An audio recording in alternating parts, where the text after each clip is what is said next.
നമസ്കാരം. ഇന്ന് നമ്മളൊരു മണ്ഡലത്തെ കേവലം കുറച്ച് കണക്കുകളായിട്ടല്ല കാണാൻ പോകുന്നത്.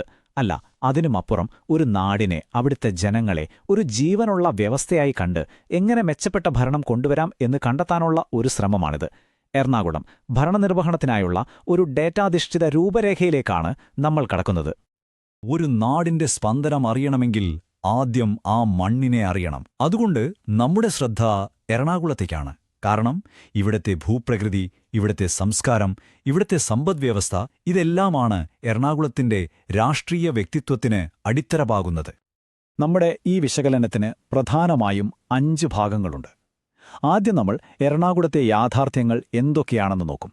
പിന്നെ തിരഞ്ഞെടുപ്പിലെ കണക്കുകൾ നമ്മളോട് എന്താണ് പറയുന്നതെന്ന് കേൾക്കും. അതിനുശേഷം ജനങ്ങളുടെ പരാതികൾക്ക് പിന്നിലെ കാരണങ്ങൾ തേടും. അവിടുന്ന് സേവനത്തിനുള്ളൊരു രൂപരേഖ തയ്യാറാക്കും. അവസാനം നയിക്കാനുള്ള യഥാർത്ഥ ഉത്തരവാദിത്തം എന്താണെന്ന് സംസാരിക്കും. അപ്പോൾ പ്രശ്നം കണ്ടെത്തുന്നത് മുതൽ പരിഹാരം നിർദ്ദേശിക്കുന്നതുവരെ വ്യക്തമായൊരു വഴിയിലൂടെയാണ് നമ്മൾ പോകുന്നത്. അപ്പം നമുക്ക് തുടങ്ങാം. എറണാകുളത്തെ ജീവിതത്തെ രൂപപ്പെടുത്തുന്ന അടിസ്ഥാനപരമായ കാര്യങ്ങൾ, അവിടുത്തെ സാമൂഹികവും സാമ്പത്തികവുമായ യാഥാർത്ഥ്യങ്ങൾ എന്തൊക്കെയാണെന്ന് നമുക്കൊന്ന് കീറിമുറിച്ച് പരിശോധിക്കാം. എറണാകുളത്തിന്റെ രാഷ്ട്രീയം മനസ്സിലാക്കാൻ ഇവിടുത്തെ സാമൂഹിക ഘടന നമ്മൾ ആദ്യം അറിയണം. ഏകദേശം 46% ഹിന്ദുക്കൾ, 38% ക്രിസ്ത്യാനികൾ, പിന്നെ 16% മുസ്ലിങ്ങൾ. ഇവിടുത്തെ വലിയ ന്യൂനപക്ഷ ജനസംഖ്യയും അവരുടെ വോട്ടിംഗ് രീതികളും എപ്പോഴും നിർണായകമാണ്. ഉദാഹരണത്തിന് ലത്തീൻ സിറിയൻ കത്തോലിക്കർ പരമ്പരാഗതമായി UDFനെ പിന്തുണയ്ക്കുന്നവരാണ്. പക്ഷേ LDF സ്ഥാനാർത്ഥിക്ക് ലത്തീൻ സഭയുമായുള്ള ബന്ധം ആ വോട്ടുകളിൽ ഒരു വിള്ളലുണ്ടാക്കി. അപ്പോൾ ഇത് വെറുമൊരു കണക്കല്ല, മറിച്ച് മാറിക്കൊണ്ടിരിക്കുന്ന സാമൂഹിക സമവാക്യങ്ങളുടെ ഒരു സൂചനയാണ്. ഇനി നമുക്ക് ജനങ്ങൾ ദിവസവും അനുഭവിക്കുന്ന ബുദ്ധിമുട്ടുകളിലേക്ക് വരാം. ഇവ വെറും പരാതികളായി കാണരുത്, മറിച്ച് ജീവിത നിലവാരത്തെ നേരിട്ട് ബാധിക്കുന്ന ചില അടിസ്ഥാന പ്രശ്നങ്ങളാണ്. വെള്ളം. കഴിഞ്ഞ 10 വർഷം കൊണ്ട് ഭൂഗർഭജലനിരപ്പ് 15% കുറഞ്ഞു. റോഡുകളാണെങ്കിലോ എപ്പോഴും ട്രാഫിക് ബ്ലോക്കും മഴ പെയ്താൽ വെള്ളപ്പൊക്കവും. തൊഴിലിന്റെ കാര്യം നോക്കിയാൽ സംസ്ഥാനത്ത് ഏറ്റവും കൂടുതൽ ഗൾഫ് മടങ്ങിവരവുള്ളത് ഇവിടെയാണ്. ഏകദേശം 2.5 ലക്ഷത്തോളം പേർ തൊഴിലില്ലായ്മ നേരിടുന്നു. പോരാത്തതിന് 7.3% വിലക്കയറ്റം സാധാരണക്കാരുടെ കുടുംബ ബജറ്റിന് ആകെ തകർക്കുന്നു. ഓർക്കണം, ഈ ഓരോ സംഖ്യയ്ക്കു പിന്നിലും ഓരോ കുടുംബത്തിന്റെ വേദനയുണ്ട്. ഇവിടെയാണ് നമ്മൾ നമ്മുടെ ഭരണഘടനയുടെ അടിസ്ഥാന തത്വത്തിലേക്ക് വരുന്നത്. ഓരോ വ്യക്തിയുടെയും അന്തസ്സ്. ഈ കണക്കുകൾ നമ്മളോട് പറയുന്നത് ആ അന്തസ്സ് എവിടെയൊക്കെയാണ് ചോദ്യം ചെയ്യപ്പെടുന്നത് എന്നാണ്. കുടിക്കാൻ ശുദ്ധജലമില്ലാതാകുമ്പോൾ, യാത്ര ചെയ്യാൻ നല്ല റോഡില്ലാതാകുമ്പോൾ, കുടുംബം പോറ്റാൻ ഒരു ജോലിയില്ലാതാകുമ്പോൾ, അവിടെയെല്ലാം ഒരു വ്യക്തിയുടെ അന്തസ്സിനാണ് മുറിവേൽക്കുന്നത്. അത് സംരക്ഷിക്കുക എന്നതാണ് ഭരണകൂടത്തിന്റെ ഏറ്റവും വലിയ ഉത്തരവാദിത്തം. ശരി, ഈ സാമൂഹിക പശ്ചാത്തലത്തിൽ നിന്ന് നമുക്ക് തെരഞ്ഞെടുപ്പിലെ കണക്കുകളിലേക്ക് വരാം. ജനവികാരം ആ ബാലറ്റ് പെട്ടിയിലൂടെ നമ്മളോട് എന്താണ് പറയാൻ ശ്രമിക്കുന്നത് നമുക്ക് നോക്കാം. ഈ പട്ടികയിലേക്ക് ഒന്ന് നോക്കൂ.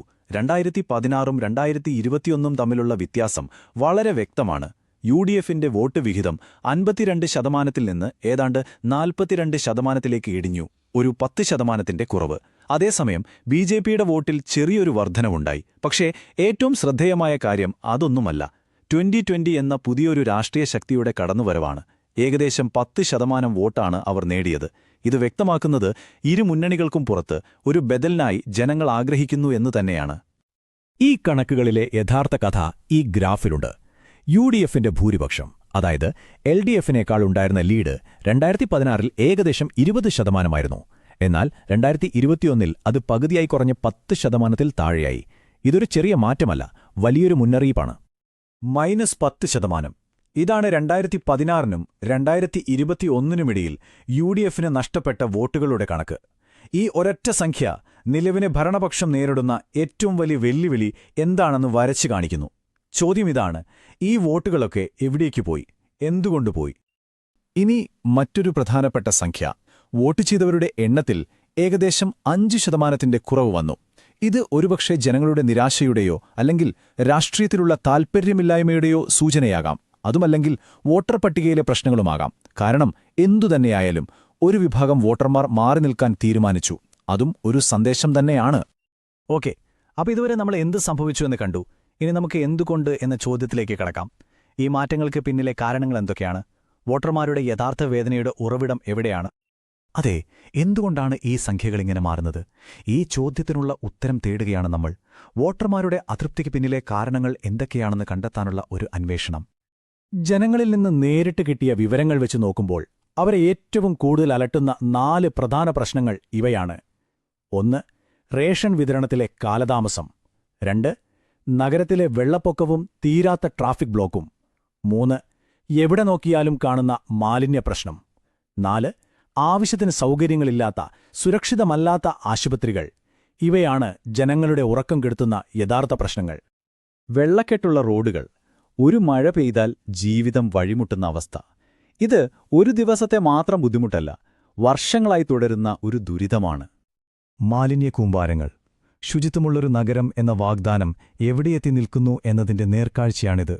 വീടിനു മുന്നിലും കടകൾക്കു മുന്നിലും കുന്നുകൂടുന്ന മാലിന്യം ഭരണസംവിധാനത്തിന്റെ പരാജയത്തെയാണ് ഓരോ ദിവസവും ഓർമ്മിപ്പിക്കുന്നത്. സുരക്ഷിതമല്ലാത്ത ആശുപത്രികൾ. ഒരു പക്ഷേ ഇതാണ് ഏറ്റവും ഭയാനകമായ കാര്യം. ജീവൻ രക്ഷിക്കാൻ നമ്മൾ അഭയം തേടുന്ന ഒരിടം സുരക്ഷിതമല്ലാതാകുമ്പോൾ അത് ജനങ്ങളുടെ വിശ്വാസത്തെയാണ് തകർക്കുന്നത്. എറണാകുളത്ത് മാത്രം 41 ആശുപത്രി കെട്ടിടങ്ങൾ സുരക്ഷിതമല്ലെന്നാണ് റിപ്പോർട്ടുകൾ പറയുന്നത്. ഇത് വളരെ ഗൗരവമുള്ള വിഷയമാണ്. ഈ വ്യാപകമായ അതൃപ്തി, ഈ ഭരണപരമായ പരാജയങ്ങൾ വെറുതെ വായുവിൽ അലിഞ്ഞു പോകുന്നില്ല. അത് ജനങ്ങളുടെ പരമ്പരാഗത രാഷ്ട്രീയ ബന്ധങ്ങളെയാണ് ആദ്യം ബാധിക്കുന്നത്.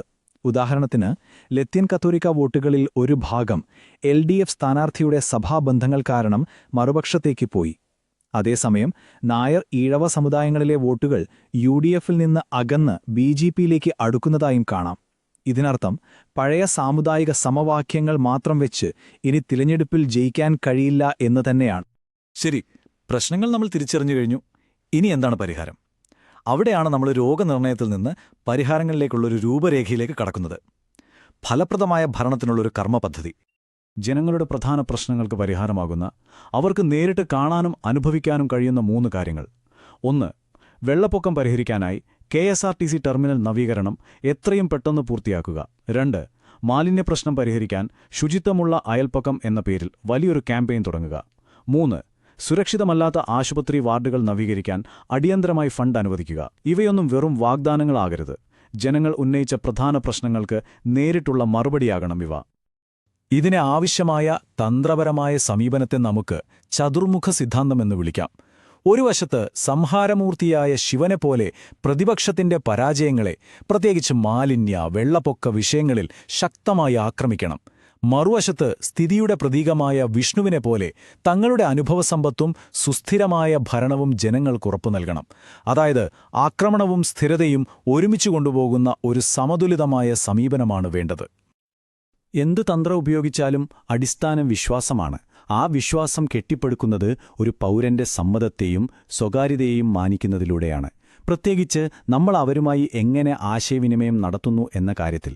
ഇന്ത്യയുടെ നിയമങ്ങളനുസരിച്ച് ആളുകളുടെ വിവരങ്ങൾ അവരുടെ അനുവാദമില്ലാതെ ഉപയോഗിക്കുന്നത് ശരിയല്ല. ആ വിശ്വാസം നേടുക എന്നതാണ് ഏറ്റവും പ്രധാനം. അങ്ങനെ നമ്മൾ നമ്മുടെ വിശകലനത്തിന്റെ അവസാന ഘട്ടത്തിലേക്ക് കടക്കുകയാണ്. തെരഞ്ഞെടുപ്പിൽ ജയിക്കുക എന്ന ജനവിധിയിൽ നിന്ന് ജനങ്ങളുടെ വിശ്വാസം നേടുക എന്ന വലിയ ഉത്തരവാദിത്വത്തിലേക്കുള്ള പാതയെക്കുറിച്ചാണ് ഇനി സംസാരിക്കുന്നത്. ഒരു നേതാവിന്റെ യഥാർത്ഥ അളവുകോൽ അവർ സുഖസൗകര്യങ്ങളുടെ നിമിഷങ്ങളിൽ എവിടെ നിൽക്കുന്നു എന്നതിലല്ല, മറിച്ച് വെല്ലുവിളികളുടെയും വിവാദങ്ങളുടെയും സമയത്ത് അവർ എവിടെ നിൽക്കുന്നു എന്നതിലാണ്. ഈ വാക്കുകൾ നേതൃത്വത്തിന്റെ ധാർമ്മികമായ ഉത്തരവാദിത്വത്തെ നമ്മളെ ഓർമ്മിപ്പിക്കുന്നു. നമ്മൾ ഒരു കാര്യം മനസ്സിലാക്കണം: ഒന്നും ചെയ്യാതിരിക്കുന്നതും ഒരു തീരുമാനമാണ്. ഈ കണക്കുകൾ നൽകുന്ന സൂചനകളെ അവഗണിക്കുന്നത് ജനങ്ങളിലെ നിരാശ വർദ്ധിപ്പിക്കുകയുള്ളൂ. അത് രാഷ്ട്രീയ അസ്ഥിരതയിലേക്ക് നയിക്കും. മുന്നോട്ടുള്ള വഴി ഒന്നേയുള്ളൂ: വാഗ്ദാനങ്ങൾ നടപ്പിലാക്കുക, പ്രവർത്തനത്തിലൂടെ ജനങ്ങളുടെ വിശ്വാസം വീണ്ടെടുക്കുക. നിങ്ങളൊരു ജനകീയ നേതാവാകാനും നിങ്ങളുടെ മണ്ഡലത്തെ ഉയരങ്ങളിലെത്തിക്കാനും ആഗ്രഹിക്കുന്നുവെങ്കിൽ blueprintstrategies.ai ബന്ധപ്പെടുക. ഇമെയിൽ mgr@blueprintstrategies.ai അല്ലെങ്കിൽ 080420416002 എന്ന നമ്പറിൽ വിളിക്കുക. രാഷ്ട്രീയത്തിനപ്പുറം ഒരു ലക്ഷ്യം.